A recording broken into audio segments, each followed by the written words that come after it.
ಮುಂದೆ Jog ಜಂಕ್ಷನ್ಯಾಗ no tension. ಗೆಳೆಯರ ಇಷ್ಟೊತ್ತು ನಮ್ಮ ಜೊತೆ ಇದ್ರಿ, ಥ್ಯಾಂಕ್ ಯು ಸೋ ಮಚ್. ಈಗ ಮಸ್ತ್ ಮನುಷ್ಯ ಬರೋ ಟೈಮ್.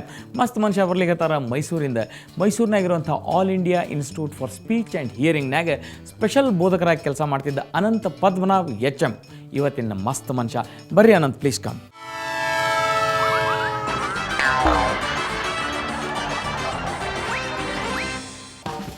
ಹೇಳ್ರಿ.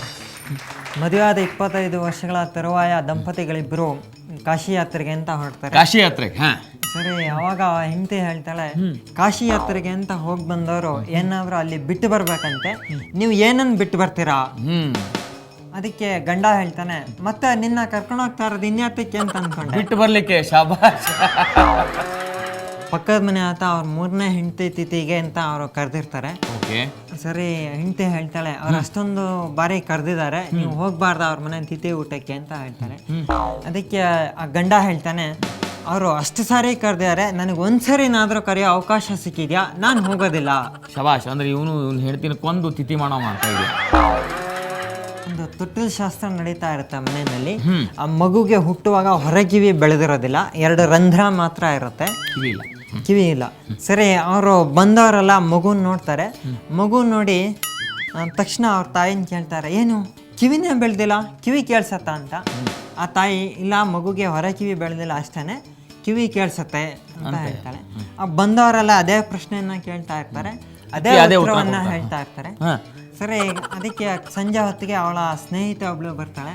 ಅವಳ ಹತ್ರ ಇವಳು ತನ್ನ ಕಷ್ಟವನ್ನ ತೋಡ್ಕೊಳ್ತಾಳೆ. ಹೀಗೆ ಬಂದವರೆಲ್ಲ ಇದನ್ನ ಕೇಳ್ತಾ ಇದ್ದಾರೆ, ನಾನೇನು ಮಾಡಲಿ ಅಂತಾಳೆ. ಅದಕ್ಕೆ ಅವಳು, ಯೋಚನೆ ಮಾಡಬೇಡ, ನನ್ನ ಗಂಡನ್ನ ಕಳಿಸ್ತೇನೆ, ನನ್ನ ಗಂಡ ಈ ಕಿವಿ ಬಗ್ಗೆ ಯಾವ ಪ್ರಶ್ನೆಯನ್ನು ಕೇಳೋದಿಲ್ಲ ನಾನು ಅಂತ ಹೇಳ್ತಾಳೆ. ಸರಿ, ಅವನು ಮನೆಗೆ ಹೋಗ್ತಾಳೆ. ಮನೆಗೆ ಹೋಗಿ ಗಂಡನಿಗೆ ತಾಕೀತು ಮಾಡ್ತಾಳೆ, ನೀವು ನೋಡಿ ಮಗು ಇಲ್ಲೇ ಹೇಳ್ತಾ ಇದ್ದೀನಿ, ಮಗುಗೆ ಹೊರ ಕಿವಿ ಬೆಳೆದಿಲ್ಲ, ಕಿವಿ ಕೇಳಿಸುತ್ತೆ, ಕಿವಿ ಬಗ್ಗೆ ಯಾವ ಪ್ರಶ್ನೆಯನ್ನು ಕೇಳಬೇಡಿ. ಅದರಂತೆ ಆ ಗಂಡ ಸ್ನೇಹಿತೆ ಮನೆಗೆ ಬರ್ತಾಳೆ. ಬಂದಾಗ ಅವನು ನೋಡ್ತಾನೆ ಮಗುನ. ನೋಡ್ಬಿಟ್ಟು ಮಗುಗೆ ಕಣ್ ಕಾಣತ್ತಾ ಅಂತ ಕೇಳ್ತಾನೆ. ಆ ತಾಯಿಗೆ ತುಂಬ ಆಶ್ಚರ್ಯ ಆಗತ್ತೆ. ಇಲ್ಲ, ಕಾಣಿಸುತ್ತೆ, ಯಾಕೆ ಅಂತ ಅಂತಾನೆ.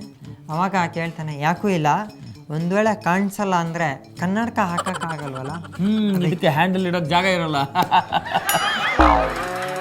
ಹೆಂಡತಿ ತನ್ನ ಸ್ನೇಹಿತೆ ಹತ್ರ ಹೀಗೆ ಹೇಳ್ತಾ ಇರ್ತಾಳೆ, ಇವರೇ ನನ್ನ 7 ಜನ್ಮಕ್ಕೂ ಗಂಡ ಆಗಿ ಬರ್ಲಿ ಅಂತ ನಾನು ಬಯಸ್ತೇನೆ ಅಂತ. ಅಲ್ಲೇ ಕೂತಿದ್ದಂತ ಗಂಡನಿಗೆ ತುಂಬಾ ಆಶ್ಚರ್ಯ ಆಗತ್ತೆ. ಯಾಕೆ ಅಂತ ಉತ್ಸಾಹದಿಂದ ಕೇಳಿದಾಗ ಅವಳು ಹೇಳ್ತಾಳೆ, ನಾನು ಇಡೀ ಜನ್ಮ ಎಲ್ಲ ಸೌಸಿ ನಿಮ್ಮನ್ನು ಟ್ರೈನಿಂಗ್ ಮಾಡಿದ್ದೀನಿ, ಮುಂದಿನ ಜನ್ಮಕ್ಕೆ ಹೊಸ ಗಂಡ ಬಂದರೆ ಮತ್ತೆ ಟ್ರೈನಿಂಗ್ ಮಾಡಬೇಕಾಗತ್ತೆ, ನಾನು ಸುಖ ಪಡೋದು ಯಾವಾಗ? Thank you Ananth. ಮಸ್ತ್. ನಿಮ್ಮ ಲಗ್ನ ಆಗ್ಯದ? ಇಲ್ಲ ಸರ್. ಆದರೂ ಇಷ್ಟು ಅನುಭವ ಅದ, ವೆರಿ ಗುಡ್. ಇರಲಿ, ನಿಮ್ಮೂರಾಗ ಇಂಥ ಮಂದಿ ಇದ್ರೆ ದಯವಿಟ್ಟು ಅವ್ರನ್ನ ಕಳಿಸ್ರಿ.